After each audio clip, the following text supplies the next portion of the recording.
mais uma rodada de debates e de perguntas. Por gentileza. Alguém já tem uma pergunta, um comentário anotado? Gostaria de já entregar para o Lucas, que está vindo ali. Alguém gostaria de fazer uma pergunta no microfone, um comentário? Uma pergunta mais ou menos simples, de ordem prática. Como é que vai ser o uso da plataforma assim, para a comunidade? Como é que a gente vai poder ter acesso? Vai ser ilimitado? A partir de quando? Então, como é que funciona, né? Esse foi um projeto sob demanda, né, do Ministério. A plataforma ela é entregue ao DataSUS, e o DataSUS operacionaliza isso. Por exemplo, uma das formas da saída dos mapas aqui é no portal do DigiSUS Gestor. Então, os mapas georreferenciados estarão lá, à disposição. Porém, o que eu quis dizer é que essa é uma plataforma viva, então o que a gente vai construir é como demonstração. Os resultados têm que ser publicados, né, e os dados disponíveis para outras pessoas analisarem do projeto, e a publicação em revistas científicas com revisão por pares. O sistema ele foi construído para o SUS, portanto tem que haver um planejamento da utilização do SUS. Então a pergunta sua é bem pertinente, por quê? Durante as discussões, foi colocada a necessidade de capacitação da equipe do DataSUS, isso está sendo planejado agora. E, por outro lado, eu citei, né, que uma das saídas no portal DigiSUS Gestor, existem outros programas dentro do PROAD que são feitos pelo Hospital Alemão Oswaldo Cruz, que criam um repositório único de base de dados. Esse repositório vai receber essas informações e, de lá, aí sim, a questão do acesso que será definida. Então, portanto, a nossa ideia é criar uma plataforma útil, como eu falei, escalável, etc., mas a forma de utilização será definida pelo Ministério. Nós não estamos definindo isso agora ainda. Existe um comitê gestor onde que a proposta de como isso deve ser feito, e como você viu, tem inovação aberta, seja que tenha o máximo possível de colaboração, não seja, obviamente, não tem sentido ele ficar fechado, mas também, ao mesmo tempo, a gente tem que seguir as determinações do Ministério para fazer que isso aconteça dentro, de novo, que seja adotado, não seja algo que seja gestado, ficou lá isolado, né? A gente quer muito que seja útil e continue sendo usado.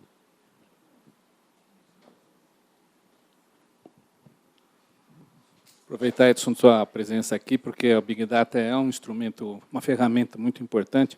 Você teria, fugindo até um pouquinho da tua apresentação, mas em função dessas instituições aqui estarem presentes, você teria indicação de cursos de análise de Big Data que você sugeriria para nós?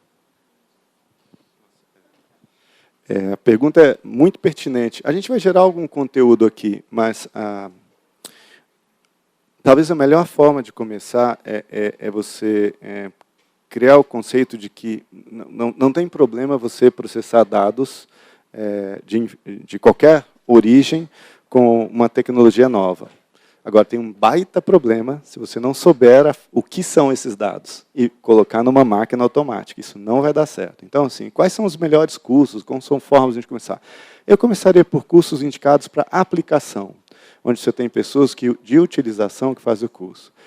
Tem muita ferramenta hoje disponível, uma parte em inglês, claro, em ferramentas na internet, mas sim tem cursos, eu acho, cursos bons que estão organizados no NHS mesmo. Você tem portais que você pode procurar no Reino Unido, você pode procurar em algumas universidades americanas, eu não vou saber todas de cor, não muitas, mas procura onde você tem pessoas que são da área de saúde pública ou que cuidam. Essas pessoas vão ter a capacidade de indicar o melhor caminho. Porque se você for olhar no geral, você vai ter muita gente nova chegando, e assim, a gente também gosta de pessoas novas com ideias frescas, mas nem sempre os conceitos estão bem fundamentados, e às vezes a gente pode ter respostas, ou formas de processar o dado que vão te encaminhar para um pensamento, digamos, eu diria hoje, um pouco empacotado das startups, que é assim, pega da prateleira, põe o que funciona melhor, usa.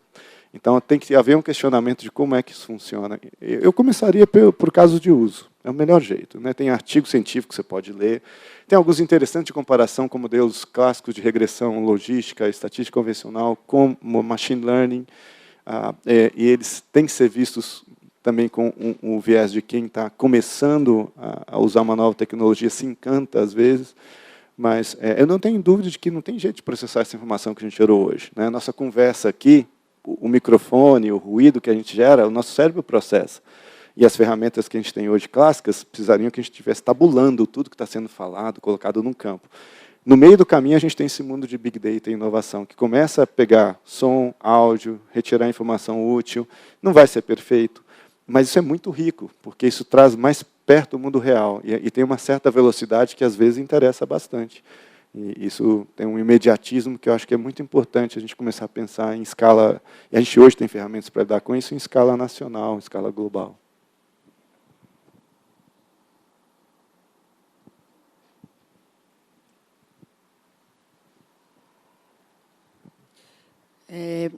Para o Dr. Edson. A pergunta é o seguinte, dentro desse projeto que vocês estão fazendo para o SUS, vocês estão planejando alguma articulação com outras plataformas de Big Data que já existem? E quais são? Essa pergunta é interessante porque, como é uma plataforma feita para receber base, por exemplo, esse não é o único projeto de Big Data do Brasil, esse não é a única fonte de dados do Brasil, a gente sabe. Tem alguns que a gente não conhece e alguns que a gente conhece, mas a ideia é deixar a plataforma aberta. Por exemplo, SIDAX e SICT são iniciativas da Fiocruz, tem bases muito bem organizadas, com pessoas extremamente capazes. A gente conversou bastante antes de fazer esse projeto. Essa participação da comunidade integrada é prevista no modelo que está feito aqui. Em outras palavras, se essas pessoas desenvolverem algoritmos, principalmente a gente tem necessidade de algumas áreas específicas, por exemplo, linkage de data. Eu falei sobre organização de semantização e ontologia de dados. Existe uma iniciativa internacional que chama-se GoFair. Existe uma outra que chama-se modelagem conceitual de dados, que chama-se OMOP. É a base de interoperabilidade da Europa. Quase todos os países, virtualmente quase todos, um ou dois estão fora, trocam dados, por exemplo, da Grécia com a Inglaterra, como o paciente vai de um lugar para outro, ele tem que ter uma base de interoperabilidade. Não é um sistema único para todo mundo, mas a forma de fazer a troca, que nem é um padrão, não é HL7, não é SNOMED, não é uma sopa de letrinhas, é um nível um pouco menos, digamos assim, fechado de comunicação, mas mais conceitual. Então, seguindo esses modelos, a nossa ideia é que os grupos possam fazer as operações que eles costumam fazer habitualmente com seus dados e integrar essa base. Ela poderá ingerir informações de outras fontes? Com certeza. Isso a gente espera que ela consiga entrar dentro do que a gente está desenhando para que seja, inclusive, algo que não dependa de um processo manual, mas, na verdade, vai depender no começo, não vai ter jeito, mas que tem os caminhos que hoje estão sendo pensados para interoperabilidade, mas no sentido aqui, talvez, um pouquinho mais refinado. Por exemplo, segurança de dados, anonimização. Essas questões têm que ser levadas em conta, então tem que ter isso na plataforma. Mas ela não vai funcionar se ela ficar exclusiva. Primeiro que a gente não está colocando energia de desenvolver todos os algoritmos aqui. Pelo contrário, são só pontos de demonstração, escolhendo um tema principal, que é mortalidade materna, perinatal e neonatal, que foi uma decisão do comitê. Então, a gente vai desenvolver modelos voltados a esse problema. Mas toda a gama de problemas que hoje podem ser tratados com as tecnologias, essas pessoas têm que ter acesso. Então, os grupos de pesquisa têm que ter acesso. Então, a nossa missão aqui é construir o primeiro quase uma prova de conceito, mas, na verdade, um pouquinho mais. Seja uma plataforma que pode crescer a partir daí, porque ela está sendo desenhada de uma maneira agnóstica, independente de plataformas, como eu disse lá no primeiro slide. Porque isso permite que os outros grupos se interajam, né? E a gente não tem muita certeza de que a gente não sabe tudo. Então, a gente tem que fazer de uma maneira que as pessoas podem contribuir com um pedaço da estrutura de base de dados, da análise, que eu acho que tem muita coisa para a gente ganhar, e essa é a intenção da plataforma. Ela não pode ser algo que só tem um pouquinho, sei lá, deve ter 26 pessoas de análise de dados no projeto. O projeto é bem grandão, no total tem 140 pessoas, mas tem muito mais aluno e indivíduos no campo, né, colhendo dados, do que pessoas cuidando de gestão, etc. É bem mais voltado para que você possa ser consumido e construído em conjunto. Esse é o conceito que está colocado e o que está publicado, inclusive, no Diário Oficial. Né? Vou fazer um comentário no que o Edson falou. O projeto tenta não só fazer um pouco o que a gente estava discutindo, que acho que o Edson mencionou, assim, eu tenho uma dimensão individual, mas eu tenho também uma dimensão social, coletiva. Tá? Então, eu tenho o que ele chamou bem a atenção, que é essa trajetória do paciente. Você pode ver em várias situações, né? mas você também tem uma história, que é uma trajetória que ela tem uma determinação social. Quer dizer, não adianta eu pegar esse paciente isolado que sai de um determinado meio social, vamos chamar assim, não é? E achar que ele individualmente tem um tipo de comportamento e um tipo de predição, né, de futuro. Porque eu tenho muitas outras intervenções, ou outras, vamos chamar de fatores intervenientes, entre aspas, tá? Que são da dimensão da própria vida social, que vai intervir. Como capturar? Eu acho que essa é a questão, porque aquela da trajetória individual é bem mais fácil. Eu individualizo o dado, não é? Eu tenho várias informações individualizadas, e, com isso, eu até traço. Meu problema é como que outros fatores que eu também devo considerar, até porque, se eu pensar esse problema no coletivo, a principal intervenção provavelmente será populacional. Vamos pegar o que você falou da atividade física, não é? Quer dizer, não é só o indivíduo sozinho se exercitando, mas é o conjunto de indivíduos, né, que se transformam num grupo, numa comunidade, a gente pode chamar de várias coisas. Né, quer dizer, quanto que eu consigo modificar comportamentos individuais e trajetórias individuais, né, a partir de intervenções sobre o coletivo também. Aí volto para o clássico texto do Geoffrey Rose, da epidemiologia, que é risco individual e risco coletivo. Então, a plataforma ela busca contemplar essas duas trajetórias. Bastante difícil, ambiciosa, mas, enfim, é uma tentativa.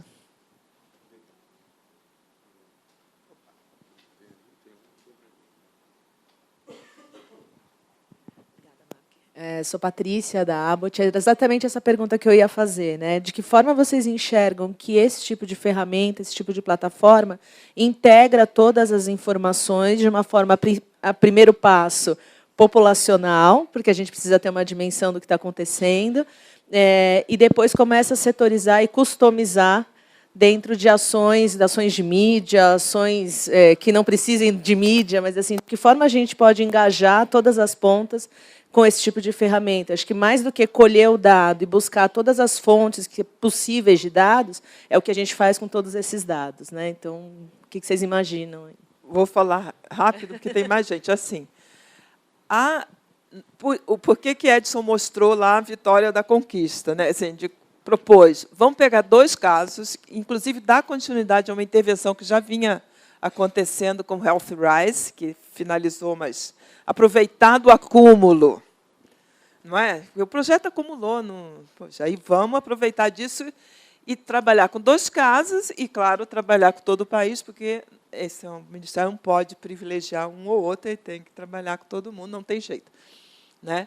Mas tem 2 estudos de caso, que são intervenções que você segue mais perto, e essa construção que a gente vai trabalhar com microdado. E isso envolve não só dados do próprio Ministério, mas microdados do IBGE também, que aí vai me dar essa base socioeconômica. O que eu vou fazer com os fatores de risco que eu não tenho? Bem, aí, nos nossos estudos de caso, a gente vai trabalhar também essa estimativa populacional lá, né, em termos de pesquisa, né, para ter também esse parâmetro no meu estudo de caso. O que eu estou tentando em relação ao país vai levar um pouco mais tempo, mas é também ter estimativa para todos os municípios, isso por modelagem, claro, e métodos matemáticos. Tá?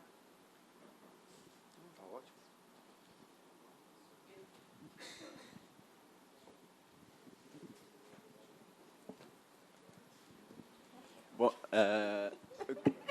parabéns aí pelo projeto. Eu tinha uma dúvida.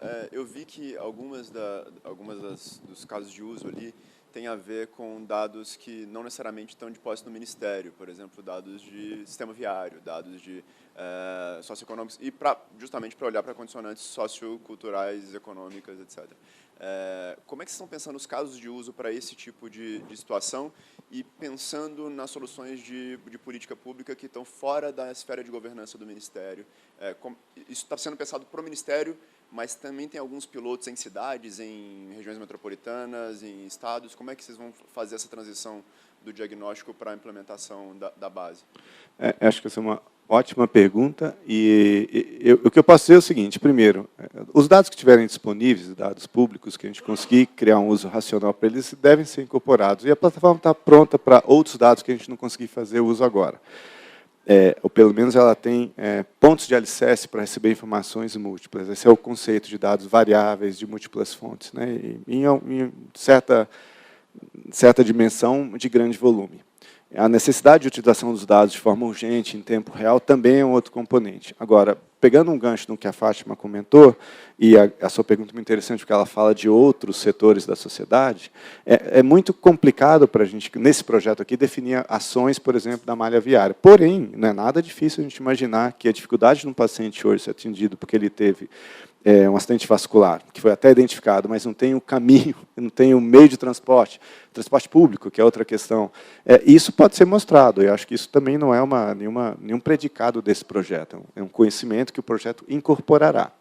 Então, a sua pergunta é provocativa, porque assim, até que ponto o setor de saúde vai ser o único responsabilizado pelos desfechos de saúde? Eu acho que não, acho que isso não é uma questão, de novo, que surge agora, só, mas ela vai estar presente nos dados, e os dados vão estar refletidos no projeto. Se você me perguntar o que um prefeito do município pode fazer em relação a isso, talvez ele possa fazer muitas coisas, mas o nosso papel, até o momento aqui, é deixar essa plataforma acessível, que disponibilize os dados para que essas pessoas possam atuar. Se elas tiverem um planejamento para isso, também muito melhor ainda. Se elas conseguirem fazer um resultado desse planejamento, ainda melhor. Mas a gente tem que entender que nós somos parte de uma teia de relações que, eu volto a dizer, eu acredito que, dentro do que a gente consegue fazer neste momento, é não tirar o olhar do que você, por exemplo, citou. Esse projeto ele tem que ter esses pontos de alicerce para que possa ser aproveitado do melhor jeito possível. Então, ele não vai terminar aqui, nem pretendo responder todas as questões, não seria possível. Mas seria interessante ter um uso de caso desse tipo. Não está previsto no projeto, de novo, porque a gente já tem pouco recurso, ainda mais pensar nisso, né? E o projeto foca materno-infantil, morbimortalidade, série de questões, importância social, ainda muito alta a mortalidade infantil por nível de desenvolvimento, e a materna longe da meta, né? Até a da meta do milênio passado. Então, assim, ele vai deixar uma base armada que ele pode, em cima dela, aí ele crescer. Essa é a proposta.